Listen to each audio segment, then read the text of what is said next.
So hey guys, welcome back to my channel. मैं हूं मोहम्मद साहिल और मैं आज आप लोगों को बताने वाला हूं कि यहां इलाहाबाद में अगर आप आने के लिए सोच रहे हैं तो आपको यहां पे कितने रुपए में रूम मिलेगा, आपका मंथली खर्च कितना पड़ेगा और आपको लाइब्रेरी ज्वाइन करनी चाहिए या नहीं, और आपको कोचिंग कौन सी ज्वाइन करनी चाहिए जो कि बेस्ट हो और सस्ती हो, और आपको यहाँ कितने घंटे आप यहाँ बैठ के पढ़ाई कर सकते हैं, यहाँ का माहौल कैसा होता है, आप यहाँ पे अच्छे से बैठ के पढ़ पाएंगे या नहीं, और ऐसे रिलेटेड जितने भी आपके मन में जितने भी डाउट्स हैं यहाँ इलाहाबाद को लेकर, वो सारे मैं आज आपको इस वीडियो में क्लियर करने वाला हूँ। वीडियो शुरू करने से पहले आपको मैं बता दूँ कि मैं यहाँ पर पिछले 6-7 महीने से यहाँ पे इलाहाबाद में रह रहा हूँ और मैंने भी कोचिंग ज्वाइन की हुई है और मैं यहाँ पे पढ़ाई कर रहा हूँ। तो मैं आपको ये आइडिया दे सकता हूँ, बता सकता हूँ कि आपको कितना खर्च मिलेगा, आपको रूम कहाँ लेना चाहिए, कितने रुपए में आपको रूम मिलेगा, एक लोग का कितना खर्चा पड़ता है, डबल लोग का कितना खर्चा पड़ता है, और रूम एक लोग का कितना पड़ेगा,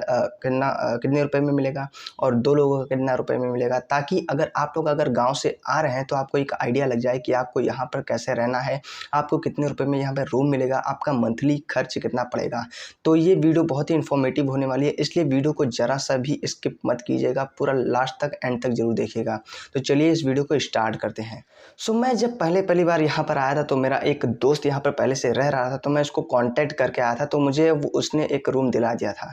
ठीक है, तो मुझे काफ़ी ज़्यादा दिक्कत नहीं पड़ी थी, लेकिन उसने जो रूम दिलाया था वो काफ़ी महंगा पड़ा था मुझे, तो मुझे काफ़ी मशक्क़त करनी पड़ी थी। 1-2 महीने के बाद मुझे एक फेवरेबल रूम मिल पाया और मुझे 3-4 दिन के बाद जाके एक अच्छी कोचिंग मिल पाई थी, जिसमें मैं अच्छे से भी पढ़ाई कर पा रहा हूँ। तो अगर आप लोग गाँव से इलाहाबाद आ रहे हैं तो आपको कुछ बातों का ध्यान रखना चाहिए, जिससे कि आप लोग यहाँ पर आकर ज़्यादा महंगा आपको रूम भी नहीं मिलेगा और आप अच्छे से यहाँ पर रह सकते हैं, आपको कम दाम में अच्छे से रूम मिल जाएगा। ठीक है, तो पहला डाउट आप लोग को मन में रहेगा कि हमको यहाँ पर रूम कहाँ लेना चाहिए और कितने रुपए में हमको रूम मिल सकता है। अगर आप एक लोग का सोच रहे हैं कितने रुपए में रूम मिल जाएगा, तो मैं आप लोगों को बता दूं कि मैं अभी जहाँ पर रह रहा हूँ उसका जगह का नाम है बेली गांव। ठीक है, जो कि कटरा के थोड़ा मतलब इधर साइड में पड़ता है, जो कि कचहरी के सीधा वाली रोड पे पड़ता है। ठीक है, मैं आप लोग को उसका एड्रेस नीचे डिस्क्रिप्शन में डाल दूंगा, अगर आप लोग आना चाहते हैं तो यहाँ पे आके चेकआउट कर सकते हैं। ठीक है, तो यहाँ बेली गांव में मैंने जब आया, मेरा एक दोस्त ने उसने दिलाया मुझे रूम पर, तो यहाँ मुझे एक लोगों का बहुत महंगा रूम मिला था। ठीक है, वो मिला था मुझे 2500 रुपये महीना एक लोगों का। ठीक है, लेकिन आप लोगों को बहुत ही सस्ता रूम मिल जाएगा, क्योंकि मैंने काफ़ी ज़्यादा यहाँ पर महीने भर कम से कम चेकआउट ही किया है, काफ़ी सारा लोग से पूछा है, पता किया है, रूम जाके देखा है मैंने, तो काफ़ी सस्ते रूम मिल रहे थे। ठीक है, तो आप लोग भी ऐसा कर सकते हैं, और आप लोग वहाँ से आके भी घर से अगर आ रहे हैं तो आपको आसानी से ये रूम मिल जाएगा, बिना किसी के कॉन्टैक्ट में आप आकर यहाँ पर आसानी से आपको रूम मिल सकता है। ठीक है, तो आपको अब बताते हैं कि आपको रूम मिलेगा कहाँ। ठीक है, तो आप बेली गाँव में आ सकते हैं। ठीक है, यहाँ पे बेली गाँव में मिलता है, सस्ते रूम अच्छे से मिल जाएंगे। छोटा बघाड़ा में भी आपको आपके फेवरेबल मतलब पैसे के हिसाब से आपको वहाँ पर रूम मिल जाएंगे।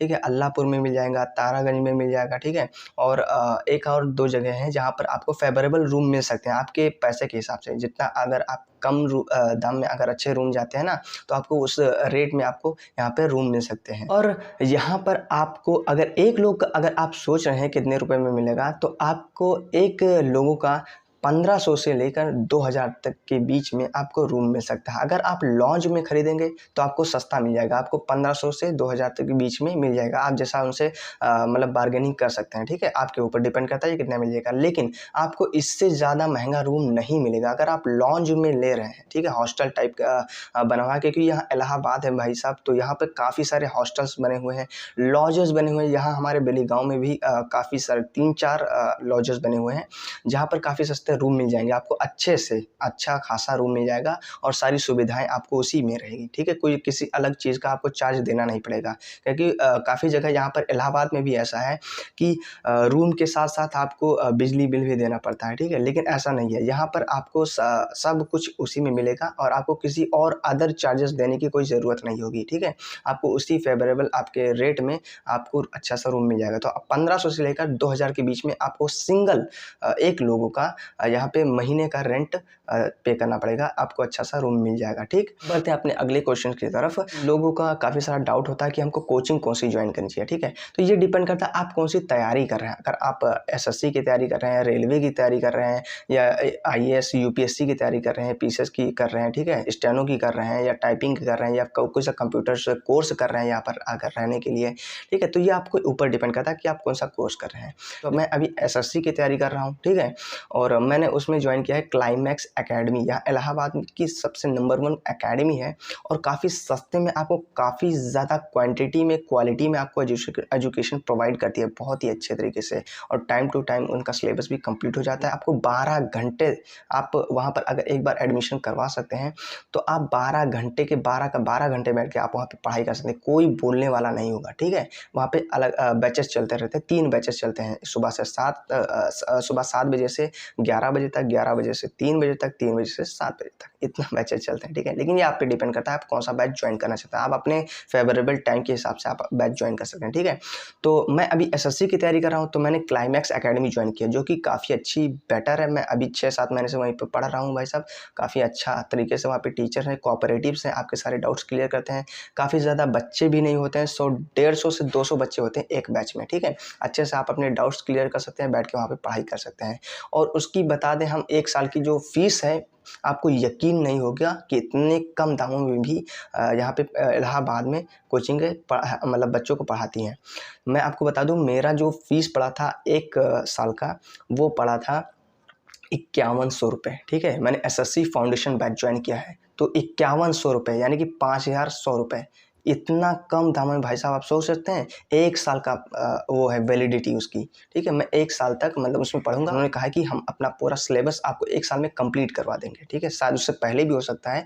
ठीक है, लेकिन 1 साल का मेरा बैच है और 5100 रुपये पड़ा है। तो मेरे हिसाब से अगर आप एसएससी की या रेलवे की, यूपीएसआई की या यूपीपी की, ठीक है, और डिफेंस की कोई भी अगर आप तैयारी करना चाहते हैं, तो super climax academy is the best option आपके लिए है भाई साहब। कम दामों में अच्छी क्वालिटी में आपको एजुकेशन प्रोवाइड करती है। ठीक है, और रही बात और भी कोचिंग की, तो भाई साहब एसएससी की और भी कई सारी कोचिंग है, जैसे कि संदेश यहाँ पर भी है। ठीक है, उसका लेकिन थोड़ा चार्ज है, 7000 से 8000 तक उसका मतलब पड़ता है 1 साल का।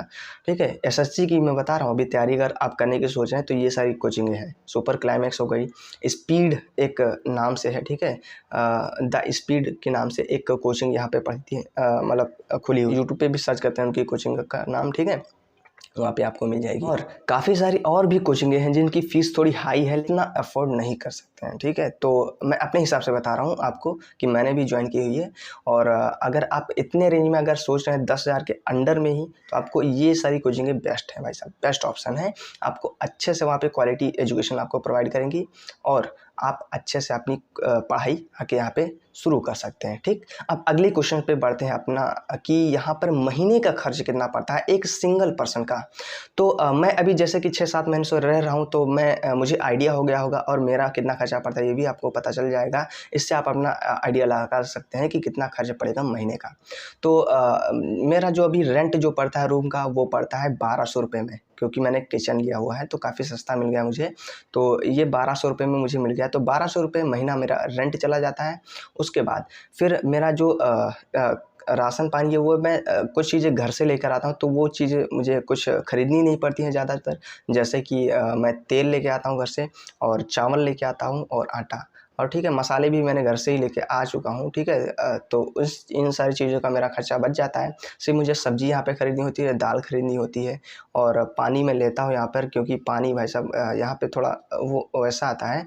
ठीक है, पीने लायक नहीं होता है, बाकी सारे काम कर सकते हैं आप उससे, क्योंकि पीने लायक थोड़ा मतलब फ़िल्टर नहीं आता है।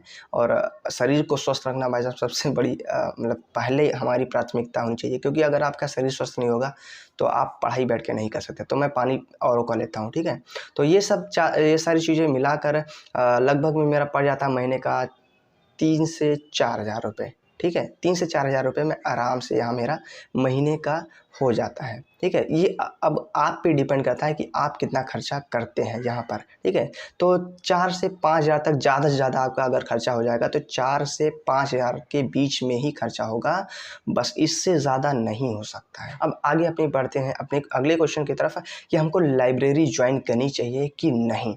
अब आप लोग मुझे एक बात बताइए कि आप यहाँ पर आएंगे इतनी दूर अपने घर से, ठीक है, इलाहाबाद में, क्योंकि इलाहाबाद काफ़ी मशहूर है सिर्फ स्टूडेंट की पढ़ाई के लिए, ठीक है। काफ़ी सारे सिलेक्शंस भी होते हैं यहाँ पर, तो लोगों को काफ़ी सारा आकर्षण यहाँ पे होता है कि हम भी यहाँ पे जाके पढ़ेंगे और हमारा भी सिलेक्शन हो जाएगा सरकारी नौकरी में। तो एक बात मैं ऑनेस्टली आप लोग को बता दूँ कि अगर आप लोग घर बैठ कर अगर पढ़ाई कर सकते हैं, ठीक है, अगर आपके पढ़ने की चाह है आपके अंदर में, तो आप कहीं पर भी बैठेंगे ना पढ़ाई करने के लिए, आपकी पढ़ाई हो जाएगी भाई साहब। आपको कहीं और बाहर जाने के लिए ज़रूरत नहीं पड़ेगी, ये एक फैक्ट है। और काफ़ी ज़्यादा मतलब काफ़ी सारे स्टूडेंट ने ऐसा किया है, उनका सिलेक्शन हुआ है, ठीक है। अभी मेरे गोंडा में ही, मैं गोंडा से बिलोंग करता हूँ, तो वहाँ पर एक पीसीएस की जॉब एक लड़की ने निकाली है गोंडा में रहकर अपने घर पर ही, ठीक है। आप यकीन नहीं करेंगे, तो ऐसा होता है, ठीक है। लेकिन एक बात मैं और कहना चाहूँगा, ये भी बहुत ज़रूरी है कि बहुत सारे स्टूडेंट होते हैं जो कि नहीं हो पाती, क्योंकि उनका मिडिल क्लास फैमिली से बिलोंग करेंगे, तो उनको घर पर रहना है तो कुछ ना कुछ काम करना ही पड़ेगा भाई साहब, ठीक है। उनको उनको कुछ ना कुछ करना ही पड़ेगा।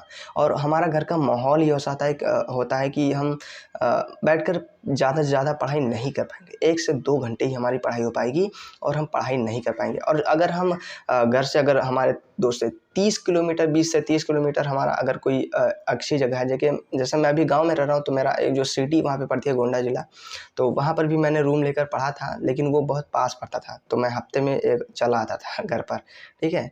तो ये भी काफ़ी सारी डिस्टर्बेंस हो जाती है। लेकिन आप अगर इलाहाबाद में आएंगे 200-250 किलोमीटर दूर, तो आपको एक बार सोचना पड़ेगा घर जाकर, ठीक है। ये भी काफ़ी अच्छा बात है कि आपको एक बार सोचना पड़ेगा, आप जल्दी घर नहीं जा पाएंगे, ठीक है। तो आप अगर यहाँ पर रहेंगे तो आपको पढ़ना ही पड़ेगा हर हाल में, क्योंकि आप 1 दिन नहीं पढ़ेंगे, 2 दिन नहीं पढ़ेंगे, कब तक नहीं पढ़ेंगे। आपको एक बार ज़रूर सोचना होगा, अगर आप जेन्युइन पर्सन हैं तो अपनी माँ बाप की केयर करते हैं, क्योंकि उन्होंने इतनी मेहनत से आपको यहाँ पर भेजा है, किस लिए? पढ़ने के लिए तो ना। और कोई काम आपको यहाँ पे कोई काम नहीं है, कोई कुछ बोलने वाला नहीं है, सिर्फ आपको एक काम करना है, सिर्फ पढ़ना है बैठकर। तो आपको 1 से 2 घंटे में आपको खाना पीना बना के आपको आराम से 24 घंटे में कम से कम 20 घंटे, ठीक है, 20 घंटे पढ़ते हैं, जिसमें आप सो सकते हैं 5-6 घंटे, ठीक है। उसके बाद बचेंगे आपके 14 से 15 घंटे आपके पास बचे रहेंगे पूरा सेफली, ठीक है। आप उसको कैसे यूटिलाइज़ करते हैं ये आप पे डिपेंड करेगा, ठीक। तो अगर आप इतनी दूर यहाँ पे इलाहाबाद में आकर रूम रह रहे हैं, आप यहाँ पे पढ़ाई भी नहीं करेंगे, तब क्या मतलब है। और कई सारे स्टूडेंट होते हैं जो कि लाइब्रेरी ज्वाइन कर लेते हैं। तो मेरे ख्याल से अगर आपको लाइब्रेरी तब ज्वाइन करनी चाहिए जब आप कोई कोचिंग ज्वाइन ना करें, ठीक है। आप अगर रूम पे ही रहने के लिए आ रहे हैं तो आपको ज़रूर लाइब्रेरी ज्वाइन करनी चाहिए, ठीक है। अगर आप कोई ऑनलाइन पढ़ रहे हैं तो आपको लाइब्रेरी ज़रूर ज्वाइन करनी चाहिए मेरे हिसाब से, क्योंकि ये बेस्ट है। क्योंकि आप अगर रूम में रहेंगे ना, अकेले रहेंगे, तो आपको डिस्टर्बेंस होगा, डिस्ट्रैक्शन होगा, आप बैठ के ज़्यादा घंटे तक बैठ के पढ़ाई नहीं कर सकते हैं। लेकिन आप लाइब्रेरी में जाएंगे तो आपको वहाँ पे माहौल मिलेगा। काफ़ी सारे स्टूडेंट लाइब्रेरी ज्वाइन कर रहे होते हैं और वो वहाँ पर जाके बैठ के अपनी पढ़ाई कर रहे होते हैं आराम से। वहाँ पे जाकर कोई शोर शराबा नहीं होता, गाइडेंस भी होता है वहाँ पर, ठीक है। तो आप वहाँ पर अच्छे से बैठ के पढ़ाई कर सकते हैं। लेकिन अगर आप यहाँ रूम में रह रहे हैं, ठीक है, आप घर से आकर रूम में सिर्फ रह रहे हैं, सोच रहे हैं आप रूम में बैठ के अकेले पढ़ाई कर सकते हैं, तो अगर ये आप पे डिपेंड कर, अगर आप बैठ के अकेले पढ़ाई कर सकते हैं तो आपको लाइब्रेरी नहीं ज्वाइन करनी चाहिए, ठीक है। लेकिन अगर आपने कोई कोचिंग ज्वाइन कर रखी है तो मेरे हिसाब से लाइब्रेरी आपको ज्वाइन नहीं करनी चाहिए, ठीक है। क्योंकि आपको अपने ऊपर जितना आप टाइम दे सकते हैं सेल्फ स्टडी पे, उतना आपके लिए ज़्यादा बेटर होगा। पढ़ाई आपकी उतनी ही अच्छी हो पाएगी और आपको कोई भी बीट नहीं कर पाएगा, आप कोई भी एग्ज़ाम क्लियर कर लेंगे। क्योंकि सेल्फ स्टडी सबसे ज़्यादा पावरफुल होता है, सबसे ज़्यादा महत्वपूर्ण होता है, इंपॉर्टेंट चीज़ होती है हर एक स्टूडेंट के लिए अपनी पढ़ाई को बूस्ट करने के लिए, ठीक है। तो सेल्फ स्टडी आप आराम से बैठ के कर सकते हैं। और सेल्फ स्टडी अगर आपने कोचिंग ज्वाइन नहीं की हुई है ना, तो आपको लाइब्रेरी ज़रूर ज्वाइन करनी चाहिए, वो बेस्ट प्लेस है पढ़ने का, ठीक है। एक आखिरी क्वेश्चन रह जाता है कि आपको यहाँ पर कितने घंटे पढ़ाई करनी चाहिए और कितने घंटे यहाँ पे हो पाती है पढ़ाई। तो मैं आप लोगों को एक जेन्युइन बात बता दूं कि अगर आप यहाँ अकेले रह रहे हैं तो पढ़ाई करने के लिए आपके पास ज़्यादा समय नहीं मिलेगा, लेकिन आप पे डिपेंड करता है कि आप कितना निकाल पाते हैं हर एक चीज़ इतना, क्योंकि अगर आप अकेले रह रहे हैं तो क्या क्या दिक्कतें होंगी ये भी समझ लीजिए। आपको अपना खाना खुद बनाना पड़ेगा, ठीक है, बर्तन अपना साफ़ करना पड़ेगा, कपड़े धुलना पड़ेगा, ठीक है, कोचिंग से आने के बाद थोड़ी देर थके रहेंगे, आराम भी चाहिए। तो सब मिला के कुल मिला के अगर आप निकाल देते हैं, ठीक है, क्योंकि मैं अभी जाता हूँ, मैं आपको बता सकता हूँ अपना कि मैं कितने घंटे मेरी पढ़ाई हो पाती है। तो मैं 4 घंटे कोचिंग में पढ़ता हूँ, अब तो 1 घंटे मेरा और एक्स्ट्रा हो चुका है, तो 5 घंटे मान लीजिए। 5 घंटे बाद 12 बजे वहाँ से आता हूँ, ठीक है, 12 साढ़े 12 बजे मैं रूम में पहुँचता हूँ, थोड़ी देर रेस्ट करता हूँ आधे घंटे, फिर अपना खाना बनाना दोपहर में 1 आध घंटे उसमें निकल गया, रोटी सब्जी बना लिया, आधा 1 घंटे में बन गया, ठीक है, खाना बन गया हमारा। 1 घंटे बाद फिर आधा घंटा अपना खाना पीना में लगा दिया, उसके बाद बज गए 3, आधा थोड़ी देर रेस्ट वेस्ट किया, 3 उन बज गए, ठीक है। अब 3 बजे से आप बैठ के पढ़ाई कर सकते हैं। अब लगातार बैठ के पढ़ाई करें तो ज़्यादा देर पढ़ाई भी नहीं हो पाएगी, ठीक है। तो मेरे हिसाब से अगर आपका पढ़ाई हो पाएगी तो आप 11 बजे तक लगातार बैठ के पढ़ाई कर सकते हैं, ठीक है। बीच बीच में गैप कर सकते हैं, ठीक है, जैसे 1 आध घंटे में 2-3 घंटे में आप लगातार बैठ के पढ़ रहे हैं कोई चैप्टर, तो 1-2 घंटे हो गए, तो उसके बाद आप थोड़ा बाहर जाके घूम टहल आइए, ठीक है, उसके बाद फिर आके पढ़िए अपना, ठीक। तो मेरी जो भी पढ़ाई हो पाती है वो 10 से 12 घंटे में बैठ के आराम से पढ़ सकता हूँ, क्योंकि मैं कोचिंग से आता हूँ, खाना पीना खा के अपना आराम से फ्रेश होके फिर अपना पढ़ने बैठ जाता हूँ, पढ़ाई करता हूँ, उसके बाद फिर थोड़ा देर टहलता हूँ, रेस्ट करता हूँ, फिर पढ़ाई करता हूँ, उसके बाद फिर शाम होती है, फिर अपना चला जाता हूँ, सब्जी वगैरह लाना भी होता है, ठीक है, थोड़ी अपना वो भी घूम टहल लेता हूँ वहाँ पर भी। उसके बाद मेरा 10 से 12 घंटा टाइम आराम से मिल जाता है पढ़ने के लिए, ठीक है। तो आप यहाँ पे बैठ के आराम से 3 के बजे से 4-5 3 घंटे लगातार आप कोई बैठ के आराम से पढ़ाई कर सकते हैं।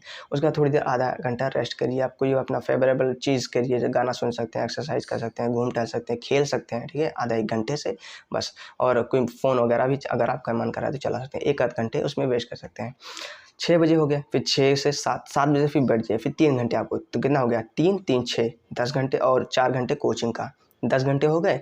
फिर शाम को आप सोते समय जब आप खाना पीना खा लें उसके बाद 1-2 घंटे बैठ के रिवीजन कर लीजिए, जितना भी आपका पूरा दिन पढ़ा है उसको रिवीजन कर लीजिए, या कोई अलग एक्स्ट्रा चीज़ ज़रूर पढ़िए, जैसे स्टैटिक जीके वगैरह पढ़ सकते हैं, या फिर न्यूज़ वगैरह पढ़ सकते हैं। इन सब चीज़ों पे ज़रूर दीजिए, क्योंकि आपकी पढ़ाई को और बूस्ट करेगा और दूसरों से ज़्यादा पावरफुल बनाएगा, आपको एक कामयाबी की तरफ ले जाएगा, ठीक है।